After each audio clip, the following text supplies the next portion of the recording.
할렐루야. 12월 2일 금요일 새벽 기도를 시작하겠습니다. 사도신경으로 우리 신앙을 고백하시겠습니다. 나는 전능하신 아버지 하나님 천지의 창조주를 믿습니다. 나는 그의 유일하신 아들 우리 주 예수 그리스도를 믿습니다. 그는 성령으로 잉태되어 동정녀 마리아에게서 나시고 본디오 빌라도에게 고난을 받아 십자가에 못 박혀 죽으시고 장사된 지 사흘 만에 죽은 자 가운데서 다시 살아나셨으며 하늘에 오르시어 전능하신 아버지 하나님 우편에 앉아 계시다가 거기로부터 살아있는 자와 죽은 자를 심판하러 오십니다. 나는 성령을 믿으며 거룩한 공교회와 성도의 교제와 죄를 용서받는 것과 몸의 부활과 영생을 믿습니다. 아멘. 찬송가 427장 찬양하시겠습니다. 찬송가 427장입니다.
구약성경 시편 37편 12절에서 26절까지 말씀입니다. 구약성경 시편 37편 12절에서 26절까지 말씀입니다. 다 찾으신 줄 알고 저와 여러분들이 한 절씩 교도하도록 하겠습니다. 악인이 의인치기를 꾀하고 그를 향하여 그가 이를 가는도다. 그러나 주께서 그를 비웃으시리니 그의 날이 다가옴을 보시리로다. 악인이 칼을 빼고 활을 당겨 가난하고 궁핍한 자를 엎드러뜨리며 행위가 정직한 자를 죽이고자 하나 그들의 칼은 오히려 그들의 양심을 찌르고 그들의 활은 부러지리로다. 의인의 적은 소유가 악인의 풍부함보다 낫도다. 악인의 팔은 부러지나 의인은 여호와께서 붙드시는도다. 여호와께서 온전한 자의 날을 아시나니 그들의 기업은 영원하리로다. 그들은 환난 때에 부끄러움을 당하지 아니하며 기근의 날에도 풍족할 것이나 악인들은 멸망하고 여호와의 원수들은 어린 양의 기름같이 타서 연기가 되어 없어지리로다. 악인은 꾸고 갚지 아니하나 의인은 은혜를 베풀고 주는도다. 주의 복을 받는 자들은 땅을 차지하고 주의 저주를 받은 자들은 끊어지리로다. 여호와께서 사람의 걸음을 정하시고 그의 길을 기뻐하시나니 그는 넘어지나 아주 엎드러지지 아니함은 여호와께서 그의 손으로 붙드심이니라. 내가 어려서부터 늙기까지 의인이 버림을 당하거나 그의 자손이 걸식함을 보지 못하였도다. 함께 읽습니다. 그는 종일토록 은혜를 베풀고 구워주니 그의 자손이 복을 받는도다. 아멘. 할렐루야. 네, 오늘 또 새날이 시작되었습니다. 우리 주님 주시는 은혜와 평강이 가득하시기를 축복합니다. 오늘 말씀해 보면 이제 의인과 악인을 이렇게 대조해서 이야기를 합니다. 이 시편은 다윗 왕의 시죠. 다윗 왕은 어떻게 보면 그의 대적자들로부터 고난을 많이 당했고, 그래서 그가 하나님 앞에서 기도하면서 하나님, 의인이 이렇게 고난받는 것, 악인이 이렇게 형통한 것에 대해서 그가 많이 묵상을 했던 것 같아요. 그런데 오늘 보면 의인과 악인의 특징이 뭐냐 하면 악인은 의인치기를 꾀한다라는 것입니다. 또 14절에 보면 악인은 칼을 빼고 활을 당겨 가난하고 궁핍한 자를 엎드려뜨리며 행위가 정직한 자를 죽이고자 한다라는 거죠. 여러분, 악인은 성경에서 보면 어떤 사람이냐면 사람들을 핍박하는 사람들입니다. 하나님을 경외하지 않으니까 사람들을 미워하고 핍박합니다. 특별히 약한 자들을 함부로 대하는 사람들입니다. 여러분, 의인과 악인과 두 가지 차이점이 있는데, 첫째는 뭐냐 하면 다른 사람을 대하는 그 사람의 자세와 태도에서 그 사람이 의인인지 악인인지 알 수 있습니다. 특별히 나보다 약한 사람을 어떻게 대하는지가 그 사람이 의인인지 악인인지를 알 수 있어요. 성경에서 사람은 하나님의 형상으로 지어진 사람인데, 하나님의 형상으로 지은 사람을 오늘 말씀처럼 엎드려뜨리게 하고 또 죽이고자 하고 그리고 비웃고 의인치기를 꾀하는 사람들, 하나님의 형상을 모욕하는 사람은 하나님을 모욕하는 사람이죠. 그래서 여러분, 우리가 하나님께서 나에게 주신 사람들을 어떻게 대하느냐가 나에게 의인과 악인의 판별하는 기준점이 된다는 겁니다. 다른 사람을, 특별히 나보다 약한 사람. 그래서 구약 성경에 보면 고아, 과부, 나그네들을 그들을 멸시하지 마라, 업신여기지 말아라. 그들의 눈물의 기도가 하늘에 닿는다라는 것입니다. 반면에 의인은 그래서 내게 주신 사람들을 돌봅니다. 이제 쭉 나오지만 의인은 은혜를 베풀고요. 의인은 이제 또 여기 21절에 보면 악인은 꾸고도 갚지 않아요. 왜냐하면 다른 사람에 대해서 이제 업신 여기는 마음이지만, 그러나 의인은 은혜를 베풀고 주는 사람입니다. 그리고 그래서 26절에 보면 의인은 종일토록 은혜를 베풀고 구워주고, 그래서 다른 사람들을 섬기는 거죠. 하나님께서 그 사람을 붙들고 그의 자손에게 복을 주신다는 겁니다. 근데 악인은 그렇지 않죠. 그래서 하나님을 경외하면 우리가 사람을 어떻게 대하느냐, 여러분, 어떤 사람이 좋은 사람이고 어떤 사람이 좀 멀리 해야 될 사람이냐, 나한테 잘하는 거 말고요, 다른 사람에게 어떻게 하는가를 좀 평소에 좀 보셔야 됩니다. 그래서 그렇다면 만약에 그래서 평판이라는 게 그렇게 중요한 거예요. 저 사람 평판이 어떤가, 다른 사람들이 어떻게 이야기하는, 저 사람 누구한테 함부로 하는 걸 봐서 그 사람은 나한테 나쁘게 했어, 이런 이야기들이 쌓이면 그 사람의 평판은 악평이 되는 거죠. 그러면 그런 사람들은 여러분 미안하지만 가족으로 맞으면 안 됩니다. 그런 사람들은 며느리나 사위나 그런 사람들은 가족으로 맞으면 여러분들의 가족이 힘들어집니다. 그러니까 잘 보셔야 돼요. 그 사람에 대한 평판이라는 게 괜히 나온 게 아니에요. 다른 사람을 어떻게 대하는지가 그 사람의 평판이죠. 또한 여러분 악인도 그렇고 의인도 그렇고 차이점은, 악인은 사람이 유한하다는 걸 모르는 거예요. 사람이라는 뜻은 아담이죠. 아담은 히브리어 아다마에서 나왔는데 흙이라는 뜻입니다. 흙. 아다마는 흙입니다. 그러니까 아담은 흙으로 지었다는 뜻이에요. 그 얘기는 뭐냐면 유한하다는 뜻입니다. 그리고 죽으면 흙으로 돌아간다는 뜻입니다. 여러분, 우리가 죽으면 이렇게 화장을 하잖아요. 화장하면 어떻게 되죠? 항아리 하나 나옵니다. 항아리. 요만한 항아리 하나로 나오는 거예요. 그런데 악인은 이제 이 의인과 악인의 특징이, 악인은 그걸 인정하지 않는 거예요. 영원토록 살 것처럼 생각하고 자기는 끝이 없을 것처럼 생각하고, 그러니까 다른 사람에게도 함부로 하고 또 다른 사람뿐만 아니라 하나님 없다 하고 자기 마음대로 사는 사람이 악인. 근데 의인은 뭐예요? 사람은 흙이니 흙으로 돌아갈지라, 한 번 죽는 것은 정해진 것이요 이후에는 심판이 있으리라. 분명하게 알고 있으니까 어떻게 함부로 살 수 있겠습니까? 어떻게 다른 사람을 괴롭히고 다른 사람을 해하고 그리고 약한 사람들을 멸시하고 어떻게 그렇게 할 수 있겠습니까? 그래서 이 두 가지가 기준인 거죠. 하나님의 형상인 사람들을 어떻게 대하느냐. 두 번째는 자기가 하나님 앞에 설 수 있는 그런 피조물이라는 사실을 아느냐 모르느냐라는 것입니다.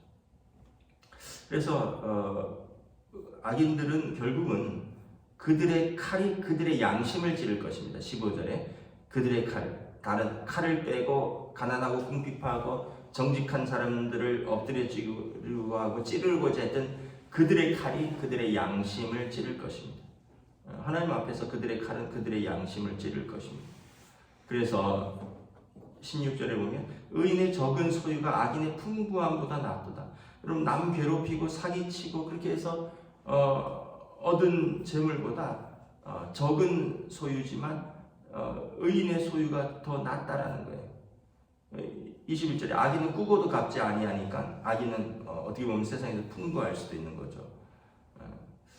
또 그래서 악인의 팔은 부러질 것입니다. 그러나 의인은 여호와께서 붙드실 것입니다. 그래서 20절에 보면 악인은 멸망하고 여호와의 원수들은 어린 양의 기름같이 타서 연기가 되어 없어질 것입니다. 그 기름은 이렇게 태우면 이렇게 날아가잖아요. 그 악인의 인생은 그렇게 된다라는 것입니다. 21절에 보면, 22절에 보면 그러나 주의 복을 받은 자들은 땅을 차지하고 여호와를 기업으로 얻는다라는 것입니다. 그리고 주의 저주를 받은 사람들은 끊어질 것입니다. 여러분 생각해보세요. 남을 그렇게 괴롭힌 사람들은 그 사람들이 하나님 앞에서 얼마나 울었겠습니까? 얼마나 그 사람들이 하나님 앞에 호소했겠습니까? 하나님께서 그 사람들을 놔두시겠느냐라는 거죠. 사울 왕이 얼마나 다윗을 죽이려고 했었습니까? 근데 다윗은 어떻게 했어요? 사울 왕을 죽일 기회가 2번이나 있어도 하나님께서 심판하실 것이다, 내가 하지 않는다 했잖아요. 결국은 사울 왕은 블레셋 사람들의 손에 전사하고 말죠. 그러니까 그렇게 힘있고 그렇게 어떻게 보면 약한 사람인 다윗을 그렇게 죽이려고 쫓아다니는 사람은 대적의 손에, 대적의 창과 대적의 활에 거꾸러지고, 그리고 그렇게 쫓겨다녔던 별 볼 일 없던 다윗은 하나님께서 세우시는 이스라엘의 왕이 되는 거죠. 하나님께서 의인을 붙드신다는 거예요. 24절에 의인도 넘어질 수 있습니다. 그러나 아주 엎드러지지 않으면 여호와께서 그의 손으로 붙드심이라. 어렸을 때 애들 이렇게 손잡고 가잖아요. 애들 손잡고 가면 발에 힘이 없으니까 또는 돌 같은 데 걸려서 탁 넘어지는데 아빠 손을 탁 잡고 있으니까 또 엄마 손을 잡고 있으니까 넘어지는데 탁 다시 잡아주잖아요. 왜냐하면 하나님께서 의인을 붙들어 주신다는 거예요. 근데 악인은 하나님 없이 사는 사람이니까 넘어지면 완전히 엎드러질 것입니다. 그래서 25절에 다윗에게 이런 믿음이 있는 거예요. 내가 어려서부터 늙기까지 의인이 버림을 당하거나 의인의 자손이 걸식함을 보지 못하였도다. 왜냐하면 그는 종일토록 은혜를 베풀고 구워주니 그의 자손이 어찌 복을 받지 않겠느냐. 그러니까 다윗 왕의 고백입니다. 다윗이 어렸을 때부터 늙기까지 하나님 앞에서 다른 사람에게 대해서 은혜를 베풀고 그러한 사람들을 하나님이 버리는 걸 못 봤다는 거예요. 그리고 그 사람들의 자손들이 그렇게 은혜를 베푼 사람들의 자손들이 복을 받는 것을 나는 보았도다. 여러분, 부모들이 잘해야 자녀들이 복을 받는 겁니다. 부모들이 욕을 많이 먹으면 자녀들도 욕 먹죠. 우리 그러잖아요. 어렸을 때 너희 아버지가 누구냐? 그러다가 아버지 누구입니다. 누구 아들이구나. 이거 누구 딸이구나. 그렇게 이야기를 하잖아요. 그런데 이제 아이고 그런 줄 알았다. 아이고 내가 그런 줄 알았다. 마을에서들 그러잖아요. 지금이야 서로 이웃들을 잘 모르니까. 그렇지만 옛날에는 동네에서 다 알잖아요. 누구 집 아들. 저도 어렸을 때 교회 집 아들이라고 불렸는데 다 알잖아요. 과수원 집 아들, 사진관 집 아들, 우체국 집 아들, 선생님 집 아들, 약국 집 아들. 다 어렸을 때는 이름이라기보다는 누구 집 아들로 불렸잖아요. 그 얘기는 뭐예요? 그 아버지의 평판이 있다는 거예요. 그러니까 여러분, 우리 아이들은 나의 평판이 우리 아이들에게 간다. 또 반대로 우리들의 평판이 하나님 아버지의 평판이 된다. 우리가 생각하고 여러분, 사람에게 잘하는 게 그렇게 어려운가요? 사람들에게 좀 너그럽게 대하고 사람들에게 은혜를 베푸는 게 그렇게 어려운가요? 근데 뉴스에 보면 다른 사람들한테 악하게 대하고 다른 사람들을 못 살게 하고 다른 사람들을 힘들게 하고 그런 이야기들이 넘쳐나요. 근데 모르겠어요. 그 좀 타고난 심성들이 악한 건지 잘 모르겠는데 예수 믿는 사람들은 그래서는 안 되겠죠. 다른 사람들에게 악하게 할 이유가 뭐 있습니까? 다른 사람들을 괴롭힐 이유가 뭐가 있습니까? 그래서 여러분들에게 주신 사람들 잘하는 게 하나님 앞에 잘하는 것입니다. 그럴 때 하나님께서 의인들을 붙들어 주신다. 악인들은 심판하신다. 오늘도 우리에게 주신 사람들에게 은혜를 베풀고 그리고 하나님을 경외하듯이 또 우리에게 주신 사람들을 사랑할 수 있는 저와 여러분 되시기를 주님의 이름으로 축복합니다. 기도하겠습니다.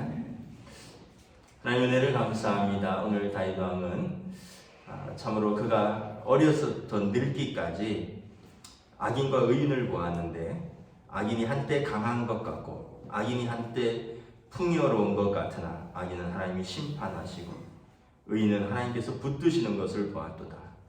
어려서부터 늙기까지 의인이 버림을 당하거나 그의 자손이 걸식함을 보지 못하였도다. 왜냐하면 하나님께서 의인의 손을 붙들기 때문이라 말씀하고 있습니다. 오늘 또 우리들의 삶에서도 우리가 하나님을 경외한다면 우리에게 주신 사람들을 우리가 마땅히 사랑해야 할 것입니다. 또 특별히 우리보다 연약한 사람들, 고아와 과부와 가난한 자들, 사회적 약자들에 대해서 우리가 은혜를 베풀 때 또 그들의 기도가 우리에게로 돌아가고 우리가 누군가를 괴롭힌다면 그들의 눈물이 우리에게로 또 돌아온다는 것을 알고 하나님 앞에서 사람 앞에서 믿음으로 또 사랑으로 살 수 있는 저희들로 인도하여 주시옵소서. 감사를 드리오며 우리 주 예수 그리스도 이름으로 기도드리옵나이다. 아멘. 하늘에 계신 우리 아버지의 이름을 거룩하게 하시며 아버지의 나라가 오게 하시며 아버지의 뜻이 하늘에서와 같이 땅에서도 이루어지게 하소서. 오늘 우리 일용할 양식을 주시고 우리가 우리에게 잘못한 사람을 용서하여 준 것 같이 우리 죄를 용서하여 주시고 우리를 시험에 빠지지 않게 하시고 악에서 구하소서. 나라와 권능과 영광이 영원히 아버지의 것입니다.